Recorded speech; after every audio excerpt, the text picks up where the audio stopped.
trust. You're watching KRQE News 13 at 4. Good afternoon. The severe storm that hit the Albuquerque area hard earlier this week left behind a lot of damage, including at an Albuquerque farm that lost most of its crops. News 13's Brady Wakayama has more. Brady. Kim, farmers at Vida Verde in the North Valley had wrapped up their work Monday afternoon when the hailstorm hit.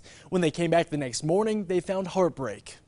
We lost all of our outdoor summer production. So all the stuff that we've started in our greenhouse, 3-4 months ago, tended to, potted up, planted, weeded, the stuff that was really supposed to feed us, from July through October, that all got wiped out. Matlick, the owner of Vida Verde, says in his 14 years as a farmer in New Mexico, he's never experienced that much hail. He has 7 different plots of land in the North Valley near the Rio Grande, covering about 10 acres in all. He says of those 7 farms, 3 were decimated by the storm.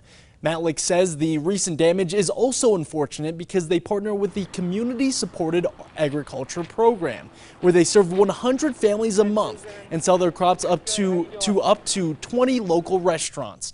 Now they have to start from scratch at those 3 locations where they grow lettuce, kale, and bok choy.